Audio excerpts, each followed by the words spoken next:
자, 오늘 우리 하나님의 말씀을 같이 한번 봅니다. 신명기 6장 4절에서 7절에 있는 말씀 우리 함께 합독합니다. 시작.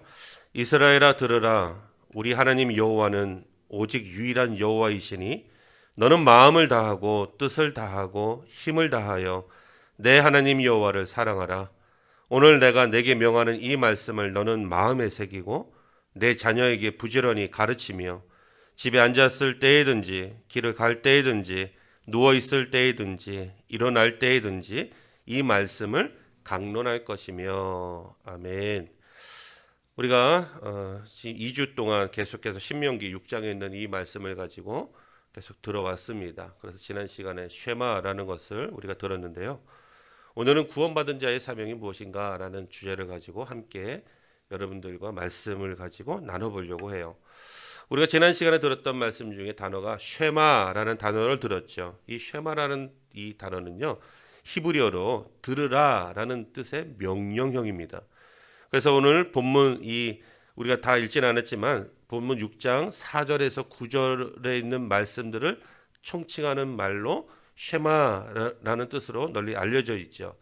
자, 이게 어떻게 유래됐냐면요, 유대인들은 이 책의 제목을 붙일 때 그 문장의 첫 단어를 그대로 사용하는 그 관습이 있었어요. 그래서 4절 보시면 이스라엘아 들으라 라고 이렇게 시작되고 있죠. 그래서 이 히브리어 원어 보면은 이제 히브리어를 읽을 때는 역순으로 읽게 되는데 그 보면은 쉐마 이스라엘 이렇게 시작합니다.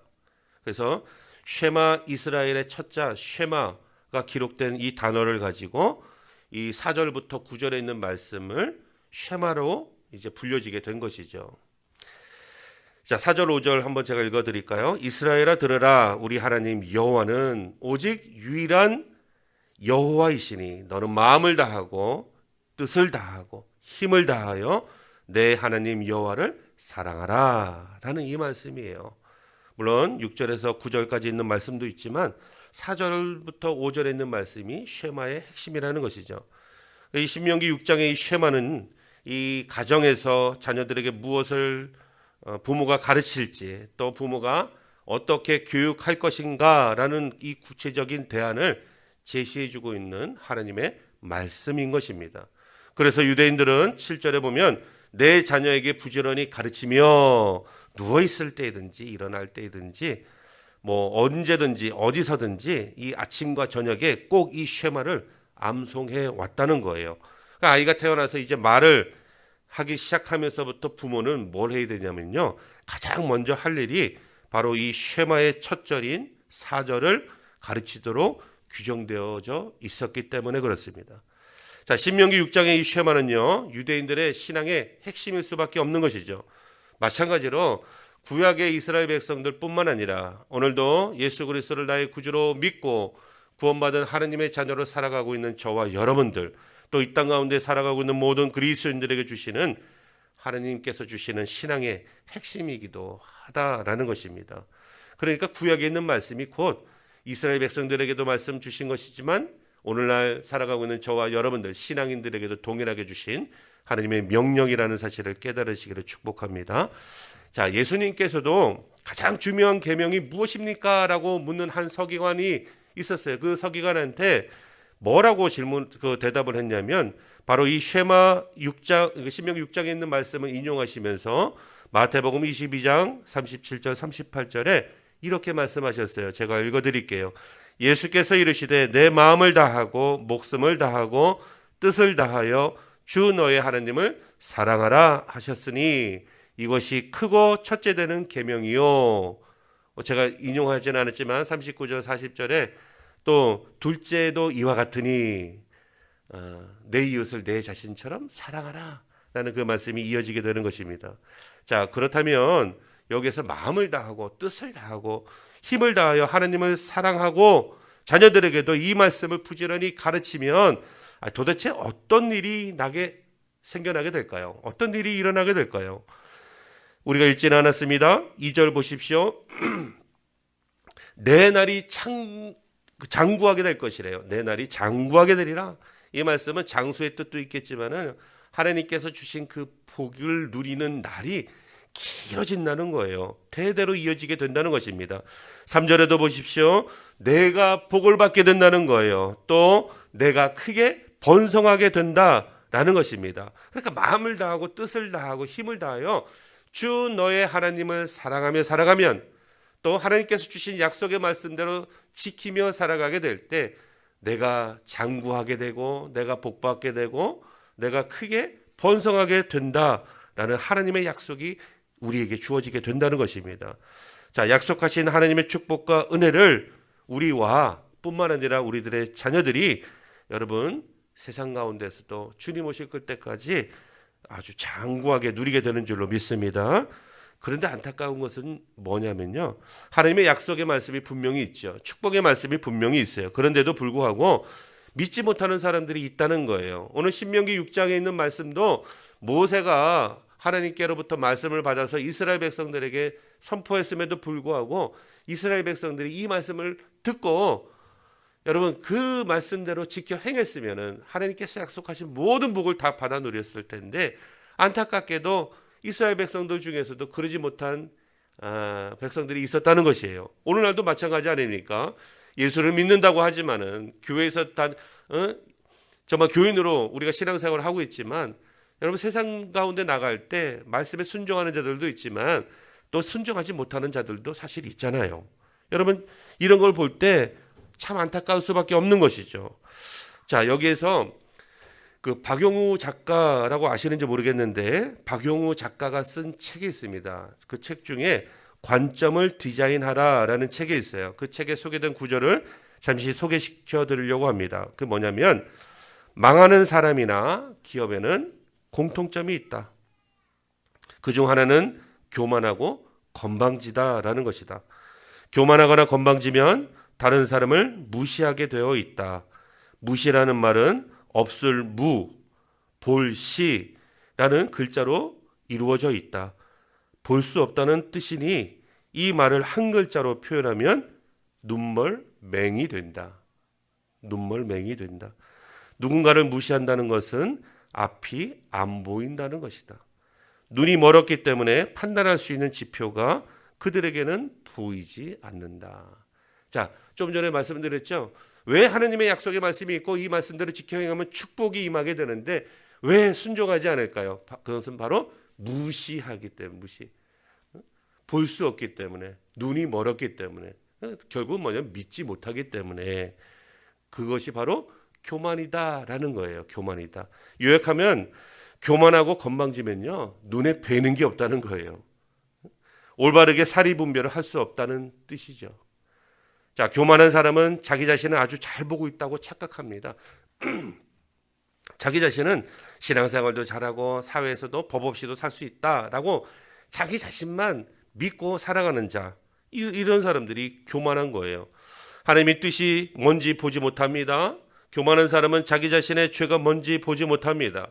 교만한 사람은 나의 이웃이 어떤 상황에 처해져 있는지 이웃의 눈물을 보지 못해요. 다른 사람이 어찌되었든지 상관없이 나만 괜찮으면 된다는 생각을 갖고 있는 사람들이 바로 교만한 사람들, 교만한 사람들. 여러분, 그러나 걱정할 것 없죠. 왜요? 이렇게 교만한 자들에게도 하나님의 은혜가 임하게 되면 비로소 못 보던 것들이 보이기 시작하게 된다는 것입니다. 자, 주목하십시오. 은혜 받았다는 게 뭡니까? 여러분, 은혜 받았다는 게 뭐예요? 설교를 듣고 감동해서 눈물을 흘리는 것? 찬양을 하다가 그 찬양에 감동해서 눈물 흘리는 것? 이런 것이 은혜일까요? 물론 여러분 이것도 은혜가 맞아요. 자, 그런데 더 구체적으로 말씀을 드리면 은혜 받았다라고 하는 것은요, 은혜 받았다라는 것은 나의 죄가, 이 더러운 죄가 전에는 보이지 않았었는데 이제는 보이기 시작한다라는 것이 바로 은혜 받았다는 거예요. 죄송합니다. 나의 더러운 죄를 용서하시고 나를 사랑하시는 하나님이 믿어지게 되는 것이 바로 은혜라는 것입니다. 은혜 받았다는 거예요. 이제 나의 이웃이 이제 내 눈에 들어오기 시작할 때 바로 이것이 은혜 받은 자의 삶이라는 것입니다. 여러분, 지금까지 내 이웃 가운데 교회 다니면서 우리가 예배를 드리고 하나님을 잘 믿고 다닌다고 하면서도, 신앙생활 한다고 하면서도 여러분 내 이웃이 보이지 않았나요? 내 자신의 더러운 죄, 숨겨놓았던 죄가 보이지 않았습니까? 여러분, 그렇다면 우리는 교만한 삶을 살았다는 거예요. 그렇다면 이제 우리가 해야 될 일은 하나님 앞에 엎드려 기도하는 것이죠. 하나님, 내가 지난날 삶을 보니까 교만한 삶이었었네요. 하나님, 나를 용서해 주시고 은혜를 주셔서 이제 내 죄가 보여지게 하시고 내 이웃이 보여지게 하시고 나의 죄를 용서하신 하나님이 보여지게 하여 주시옵소서라고 여러분 엎드려 기도할 때 하나님께서 다시 한번 은혜 베풀어 주시는 줄 믿으시기를 축복합니다. 사랑하는 성도 여러분, 우리는 하나님을 언제 알 수 있을까요? 언제 알 수 있을까요? 우리는 하나님과의 사랑의 관계, 이 교제를 통해서만 하나님을 알아갈 수 있어요. 믿는 자들의 이 시작은요, 하나님의 사랑에서 출발하기 때문에 그렇습니다.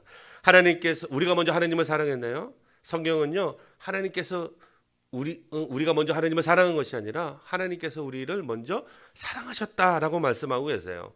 하나님께서 우리를 먼저 사랑하셨기 때문에 우리가 그분을 향해서 사랑으로 반응할 수 있게 되는 것입니다.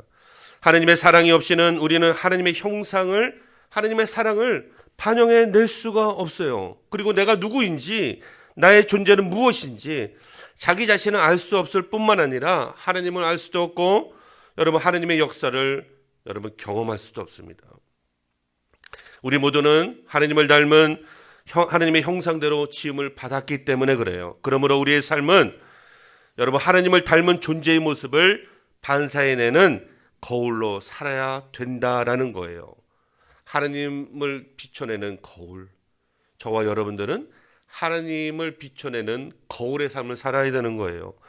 여러분 거울을 보십시오. 거울을 보면 사물 그대로 비춰지게 되는 것이죠. 사물을 거울에 그대로 비춰서 반영해 내듯이 우리의 삶을 통해서 하나님의 사랑이 세상 가운데 그대로 나를 통해서 드러나야 되는 거예요. 드러나야 되는 거예요. 하나님을 향한 우리의 사랑에는 여러분 여러 가지 것들이 포함되어 있습니다. 여러분 이 하나님을 향한 우리의 사랑에는요, 뭐가 포함되어 있을까요? 우리의 헌신이 포함되어 있어요. 여러분 하나님을 사랑하니까 우리가 헌신하지 않습니까? 여러분 하나님을 사랑하게 되면요, 일편단심의 마음을 갖게 돼요. 일심이 되는 거예요. 하나의 마음이 되는 거예요. 두 마음을 품은 자가 아니라 여러분 세상과 하나님과 양다리를 거치는 신앙이 아니라 하나님을 사랑하게 되면 양다리 신앙에서 일편단심 하나님 편으로만 돌아오게 되는 것입니다. 여러분 하나님을 향한 우리의 사랑에는요, 우리의 충성이 담겨져 있어요. 안 그렇겠습니까? 하나님의 사랑을 깨닫고 나도 역시 하나님을 사랑할 때 우리의 충성이 거기에 반영되어져 있다는 거예요. 하나님을 온전히 신뢰하니까 사랑할 수 있습니다. 하나님께 대한 사랑이 있기 때문에 우리는 여러분 하나님을 사랑할 수 있는 거예요. 여러분 하나님을 사랑하게 되면 순종이 거기에 반영되어져 있게 되는 것이죠. 하나님을 사랑하면 하나님을 전심을 다해서 경외하게 됩니다. 경배하게 돼요. 우리 교회에서뿐만 아니라 가정에서나 사업장이나 직장이나 사회 속에서 어디에서든지 하나님을 사랑하는 자는 그 사랑에 통해서 하나님을 예배하는, 경배하는 모습이 담겨져 있다라는 사실입니다.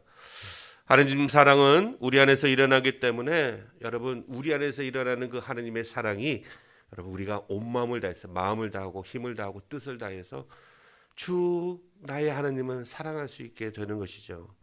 그러므로 하나님을 사랑하는 자의 삶이 여러분 하나님께 헌신된 삶으로 나타나게 될 때 그제서야 비로소 하나님과 나와의 관계는 사랑의 관계다라고 우리가 말할 수 있게 되는 것입니다. 자, 6절 7절 한번 보십시오. 자, 이 말씀을 보면 구약시대의 가정들이 가졌던 주요 관심사가 무엇인지를 우리가 알 수 있게 됩니다. 다음 세대가 하나님과의 언약적 관계에 충실할 수 있도록 양육하는 것이 바로 구약시대의 가정들의 관심사였다라는 것입니다. 신명기 6장은 이 가정에 있어서 이 부모들이 또 어른들이 자녀들이 세월이 지나도 하나님과의 언약적 관계가 지속될 수 있도록 여러분 끊임없이 가르쳐 왔음을 우리가 6절 7절을 통해서 알 수 있게 되는 거예요. 우리 다 같이 6절 7절 한번 다시 한번 읽어보도록 하겠습니다. 읽어봅니다. 오늘 내가 내게 명하는 이 말씀을 너는 마음에 새기고 내 자녀에게 부지런히 가르치며 집에 앉았을 때이든지 길을 갈 때이든지 누워있을 때이든지 일어날 때이든지 이 말씀을 강론할 것이며.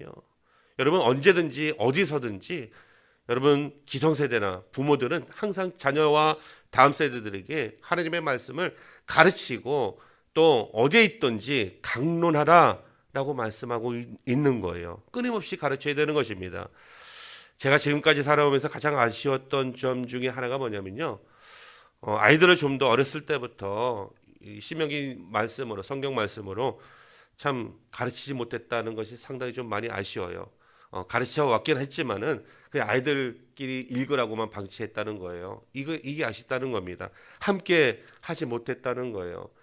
여러분, 아이들에게만 방치하는 것이 아니라 성경 읽어, 기도해, 찬양하고 예배해, 이게 아니라 함께 해야 된다는 것이죠.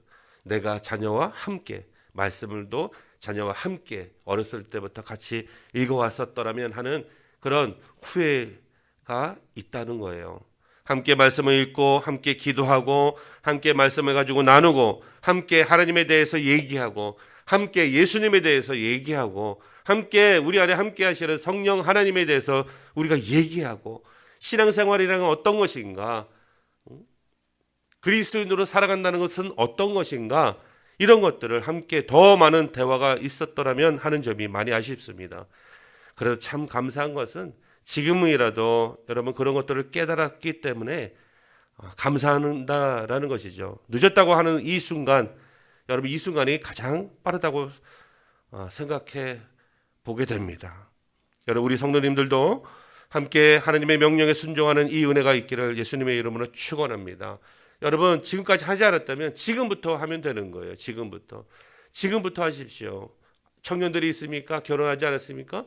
지금부터 먼 미래를 위해서 나부터 마음에 하나님의 주신 말씀을 마음에 새기고 먼 후에, 그리 멀지도 않겠지만 가까운 시일 내에 여러분 가정을 이끌게 될 때 배우자와 함께 또 태어나는 2세들과 함께 이 말씀을 가르치고 함께 말씀을 나누고 함께 기도하며 함께 하나님의 사랑을 가정에서부터 계속해서 나가는 훈련을 여러분 청년의 때부터 지금부터 여러분 시작하시기를 축복합니다. 자라는 우리의 다음 세대들에게 최선을 다해서 가르쳐줘야 됩니다. 자녀들이 주를 알도록 하려면요, 여러분 지식적인 동의와 내 마음 가운데 그렇지 이제부터 그렇게 해야 되는구나 마음만 가져서는 안 된다는 거예요. 부모가 자녀와 함께 말씀으로 여러분 매일 저녁마다 매일 아침마다 함께 해야 돼요. 여러분, 기성세대들은 교회에서 다음 세대들과 함께 해야 됩니다. 주님과의 이 관계가 계속 지속되어질 수 있도록 가정에서도 여러분 교회에서도 항상 다음 세대들과 자녀들을 위해서 말씀으로 여러분 함께 해줘야 된다는 것입니다. 하나님은 이런 믿음의 계승이 가능할 수 있도록 중요한 몇 가지를 가르쳐 주셨어요. 그것이 뭐냐면요, 6절 한번 보십시오. 6절에 오늘 내가 내게 명하는 이 말씀을 마음에 새기고 라고 했죠. 이 말씀이 뭡니까? 오늘 신명기 6장 4절에서 9절에 있는 이 모든 말씀들, 쉐마, 이 말씀을 가슴에 새기고, 또 두 번째 뭡니까? 십계명이라고 그랬잖아요. 십계명, 신명기 5장에 있는 그 십계명을 내가 먼저 마음에 새길 뿐만 아니라 내가 마음에 새겼다면 자라나는 자녀들과 다음 세대들에게 이 말씀을 계속해서 가르쳐야 된다는 것입니다. 그 가르침이 삶에서 실제로 실천되기 위해서는 여러분 이 마음속에 먼저 새겨야 된다는 거예요. 이 말씀을 너는 마음에 새기고, 언제까지 새겨야 될까요? 언제까지? 한 번 듣고 한 번 읽고 마음에 새겼다라고 확신하고 믿으면 끝인가요? 그게 아니라 이 말씀을 너는 마음에 새기고, 언제까지? 여러분 익숙해질 때까지요. 삶에서 내가 정말 말씀대로 살아낼 때까지 이 말씀을 항상 내 마음 가운데 새겨야 된다는 거예요. 우리 자녀들이 이 말씀대로, 하나님의 말씀대로 세상 가운데서 살아낼 때까지 항상 가르치고 지키게 해야 된다는 것입니다. 함께 해줘야 된다는 것입니다. 여러분, 각 분야마다 프로가 있죠. 여러분, 프로가 되려면 어떻게 해야 됩니까? 수많은 시행착오가 여러분 일어나야 돼요. 피겨 스케이팅 선수가 그냥 됩니까? 김연아 선수가 그냥 돼요? 유영 선수가 여러분 올림픽에서 그 4위가 5위까지 올라갔는데 여러분 그 5위까지 올라가기가 쉽습니까? 그냥 되는 게 아니잖아요. 피겨 스케이팅 선수의 가장 난이도 높은 게 그 트리플 악셀. 그 트리플 악셀을 김연아 선수도 성공하지 못했다고 해요. 여러분 프로야구 선수는 어떻습니까? 타자나 투수나 자기 폼이 잘못되면은 수정해야 되잖아요. 그래 발전이 있지 않습니까?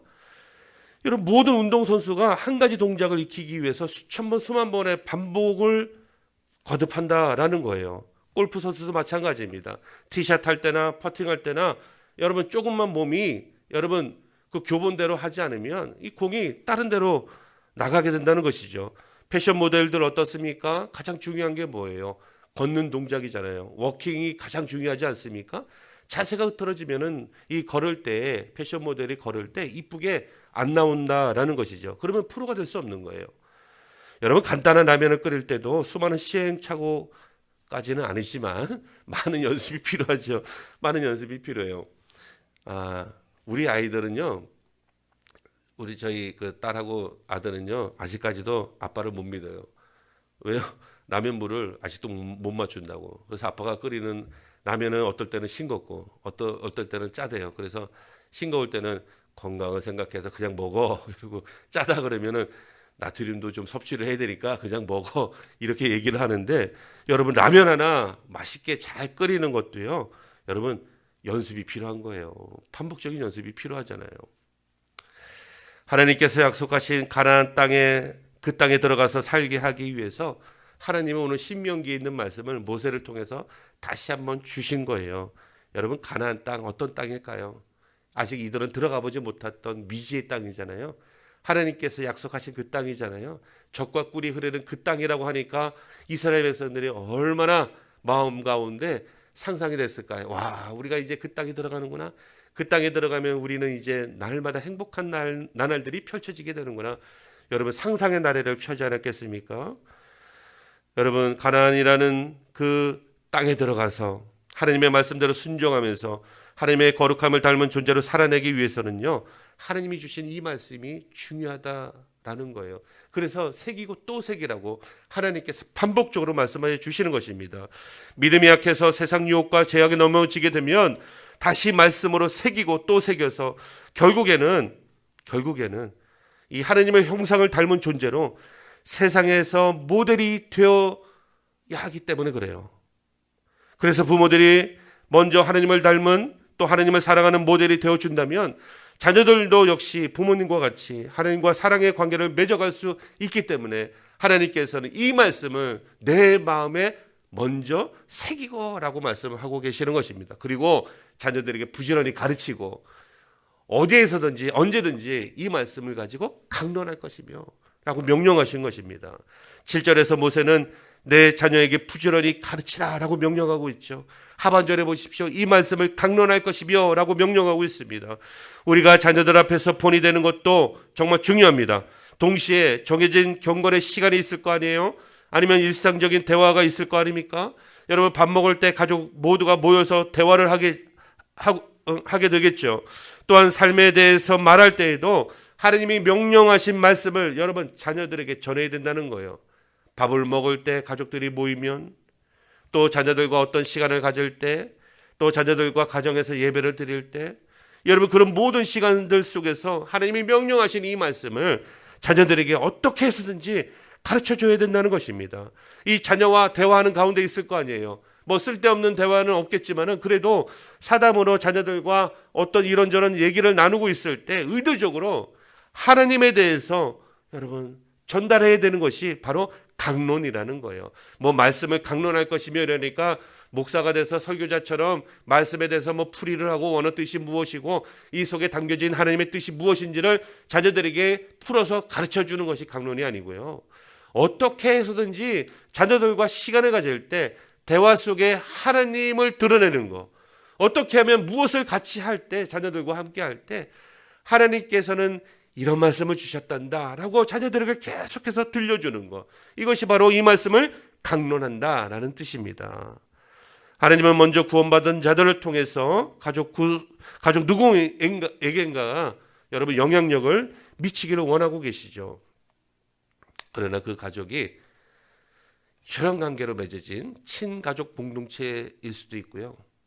또 안타깝게도 친자녀가 아닌 여러분 입양해서 데리고 온 가정일 수도 있고, 물론 혈연 관계는 아니지만은 그런 입양된 가족이 모인 경우도 있고요. 또 그 가족 구성원이 나이가 많은 사람으로 구성되어져 있을 수도 있고, 나이가 어린 사람으로 구성되어져 있을 수도 있어요. 또 여러분 정상적인 가정만 있는 것이 아니잖아요. 안타깝게도 깨진 가정들이 있잖아요. 깨진 가정이나 또 한부모 가정, 이런 모든 가정들 속에서 여러분 먼저 구원받은 자들이 해야 될 일이 뭐냐면요, 그 가정 속에서 이런 선한 영향력을 여러분 감당해야 된다는 것입니다. 하나님이 원하시는 것은 하나님이 원래 창조하셨을 때 그 본래의 모습으로 회복하는 일에 먼저 구원받은 자들이 하나님께 쓰임받기를 원하고 계신다라는 사실입니다.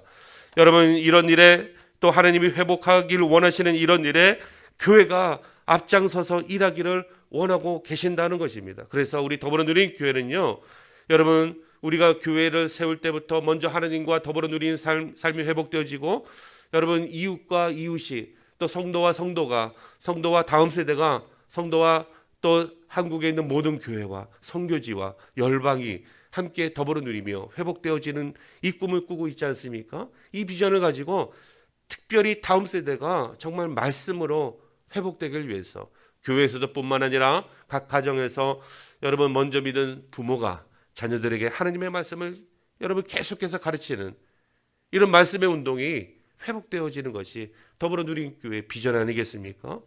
여러분 이 비전이 이루어지길 위해서 여러분 매일같이 기도해 주시기를 부탁을 드리겠습니다. 여러분 누가 누구에게 그 일을 해야 됩니까?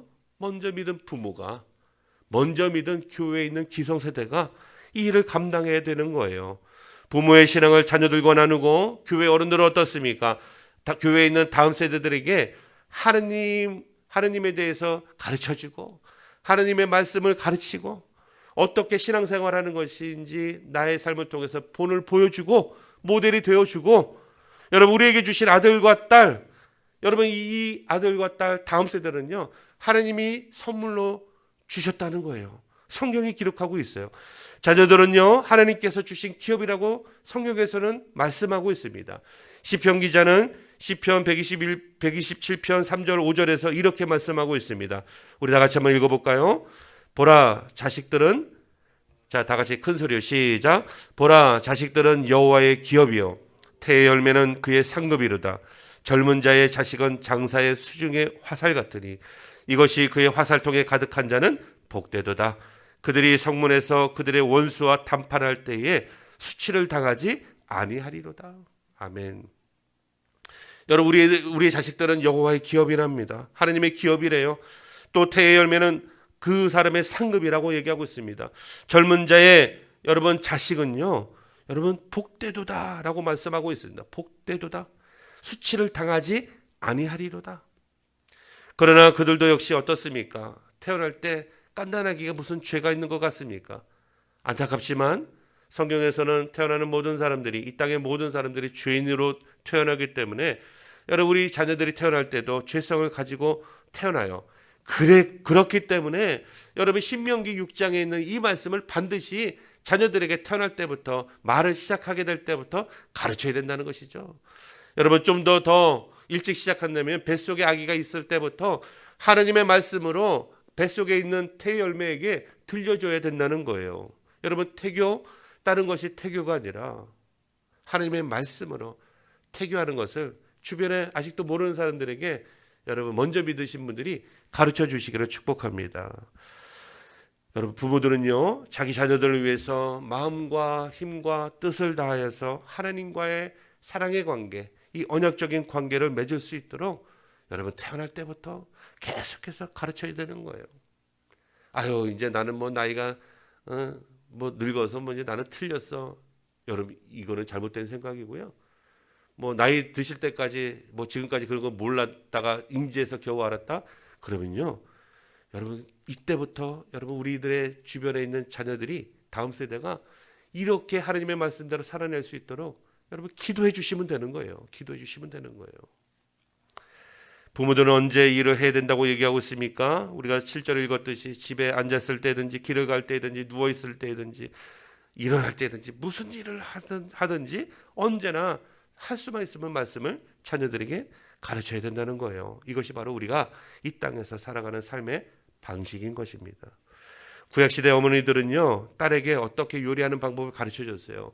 바느질을 어떻게 하는지, 가사일을 어떻게 하는지 가르쳐줬어요. 그런데 그런 것들만 가르쳐준 것이 아니라 그런 것을 가르치면서 동시에 하나님의 말씀을 가르쳐 주셨다라는 거예요. 여러분, 그리고 남자들은 어떻습니까? 여러분, 집안에 일궈야 될 거 아니에요. 먹고 사는 생계 문제를 책임져야 되잖아요. 밭을 기경하고 곡식을 추수하고 또 가축을 관리하고 키우고 확장시키는 이런 모든 일들을 그 아버지로부터 여러분 이것을 훈련받게 돼요. 그런데 이것만 가르쳐 준 것이 아니라 이런 것들을 가르쳐 주면서 동시에 하나님의 말씀을 가르쳐야 되는 사명이 있었기 때문에 아들들에게 이 하나님의 말씀으로 가르쳐 주면서 어떻게 세상에서는 어떻게 일을 해나가야 되는지 가르쳐 주었다라는 것입니다. 여러분, 그렇다면 구원받은 자들의 사명이 무엇일까요? 부모들에게만 이 사명이 있습니까? 구원받은 자들의 사명이 뭐예요? 바로 모델이 되라는 거예요. 모델이. 여러분, 우리의 모델은 뭡니까? 누구입니까? 하나님이죠. 하나님의 어떤 것이 우리의 모델입니까? 여러분, 하나님의 거룩하심이 나의 모델이에요. 여러분, 하나님의 그 목숨까지도 아끼지 아니하시는 그 사랑이 나의 모델인 것입니다. 하나님의 긍휼하심이 나의 모델이에요. 하나님의 온유하심이 나의 모델이에요. 하나님의 모든 성품이 여러분 나의 모델인 것입니다. 나는 그 하나님을 닮은 존재로서 하나님의 모델로서 이 땅에 살아가야 될 사명이 있다라는 거예요. 그래서 신명기 6장에는 부모가 먼저 모델이 되라고 얘기하고 있습니다. 그리고 자녀들에게 그 모델된 삶을 다 보여주고 가르치고 지키게 하고, 그래서 그 자녀들이 다시 자라나서 기성세대가 될 때 자녀들의 자녀들에게, 후손들에게 계속해서 하나님을 닮은 모델로서의 삶을 살아가라고 계속 이어져야 되는 거예요. 이것이 바로 우리의 사명이라는 것입니다. 우리는 세상에 대해서 하나님을 닮은 모델로 살아가야 될 사명을 받은 자들이에요. 약속의 땅, 여러분 가나안 땅, 거기에 들어가기 전에 주님께서 주신 이 신명기 6장의 말씀, 하나님의 명령, 이 명령을 지키고 모델로 살아가라는 사명을 받은 자들이에요. 젖과 꿀이 흐르는 땅, 기름진 땅, 여러분 들어가 보지 못했기 때문에 상상으로만 펼쳐봤었을 때 기대가 되고 소망이 있어 보이고 희망차 보이지만 그 땅에는요, 여러분 하나님을 믿는 하나님의 백성들만 그 땅에서 살아가는 것이 아니에요. 그 땅에는 이미 세상 유혹에 쩌들어 있고 세상의 모든 죄악들이 편만하게 펼쳐져 있는 세상 사람들이, 이방신을 섬기고 있는 가나안 사람들이, 세상 사람들이 여러분 그 땅을 차지하고 있다는 거예요. 그 땅에서 여러분 먼저 믿은 자들이 그 땅에 들어가서 하나님을 닮은 모델로 지켜내며 살아내라는 것입니다. 이것이 바로 저와 여러분들에게 주신, 먼저 구원받은 자들에게 주신 하나님의 사명이라는 것입니다. 여러분, 그 땅은 온갖 세상의 유혹들이 충만해져 있는 땅이에요. 여러분, 이 말씀을 우리가 새기지 않으면 그 땅에 들어가서 백전백패한다는 거예요. 뭐에? 세상 유혹에 여러분 그냥 넘어가기 십상이라는 것입니다. 오늘날도 보십시오. 여러분, 신앙이 제대로 되지 않으면요, 세상에 나가면 세상 사람들보다 더 세상 사람들처럼 살아가는 모습이 오늘날 그리스도인들의 모습은 아닌지 여러분 우리 주변에서 혹시 보지 않으십니까? 아니면 가깝게는 내 자신의 모습이, 교회에서는 거룩한 예배자로서의 모습이 있는데 세상에 나가면 세상 사람들보다 더 세상 사람들처럼 악한 마음을 품고 더 욕심을 품고 그렇게 살아가고 있지는 않은지, 이기적인 삶을 살아가고 있지는 않은지, 여러분 가나안 땅에 있는 사람들이 그런 사람이라는 것입니다. 그것은 여러분 하나님께서 약속하신 땅이지만 인간들의 생각하고 있는, 상상하고 있는 그런 축복의 땅은 아니라는 거예요. 그런데 왜 하나님께서 그런 땅에 여러분 하나님의 백성들을 보내셨을까요? 세상 속으로 들어가서 어떻게 하라고? 세상 사람들과 함께 살아가면서 하나님의 도우심을 받고 살아가는 자의 모델로 여러분 살아내라는 거예요. 이것이 바로 하나님의 뜻이라는 것입니다. 하나님의 복을 받은 자들이 세상에 소망을 주며 살아가고, 저들도 역시 우리의 그 모델되는 삶을 보고 하나님께로 돌아와서 하나님을 믿고 하나님의 복을 받게 하시려고 하시는 하나님의 계획과 뜻과 목적이 여러분 우리 각자 한 사람 한 사람에게 심겨져 있다라는 사실입니다. 그래서 우리는 세상에서 하나님의 축복의 통로로 살아가야 되는 게 바로 우리에게 주신 하나님의 사명이라는 거예요. 성경을 보면 하나님의 시선은 여러분 어디를 향하고 있는지 아십니까? 여러분 하나님의 시선은 어디를 향하고 있다라고 생각하고 계세요? 아주 예수 그리스도를 잘 믿는 신앙이 좋은 그런 사람들을 쳐다보고 계신다고 생각하십니까? 여러분 여러 가지 사건들과 기적들과 이적들이 성경 속에 많이 등장하고 있죠. 여러분 이런 모든 것들이 누구를 향하고 있는 것인가요? 바로 저와 여러분들, 바로 나 아닙니까? 나? 하나님께서는 이 성경의 모든 일들을 통해서 바로 나 한 사람을 구원하시기 위해서, 나 한 사람이 세상 가운데 하나님을 닮은 모델로 살아가기 위해서 나 한 사람을 보고 계셨다라는 거예요. 창세전부터 지금까지 하나님의 시선은 줄곧 나를 보고 계셨다는 것입니다. 나를 보고 계셨다는 거예요. 내가 하나님 보기에 부끄럽지만 그래도 하나님은 나를 보고 계셨다는 것입니다. 우리들의 자녀들을 향한 위대한 하나님의 역사하심이 여러분 창세전부터 지금까지 여러분 성경의 모든 역사가 결국 나 한 사람과 우리에게 맡겨주신 자녀 한 명 한 명에게 여러분 그 모든 것들을 하나님께서 맡겨주시고 또 감당하라고 사명을 주셨다는 것입니다. 결국은 뭐예요? 여러분 한 사람 한 사람이 하나님의 주인공이라는 것입니다. 여러분 사명 감당하려면 우리가 어떻게 해야 될까요? 선교사로 나가는 것이 사명 감당하는 것일까요? 여러분 신학 공부를 하고 신학대학원 졸업해서 목사 안수 받고 목사로 섬기는 것이 사명 감당하는 것일까요? 여러분 그런 것도 사명 감당하는 것이지만 그건 특별한 사명이고요. 먼저는 뭐냐면 하나님의 사랑을 내가 삶에서 보여주는 거예요. 여러분 하나님의 말씀을 하나님께 받은 사랑을 예수 믿지 않는 자들에게 여러분 이것을 가르치는 거예요. 전해주는 거예요. 여러분 우리 자녀들과 함께 말씀을 가지고 하나님 앞에서 함께 해주는 것입니다. 이것이 사명이에요.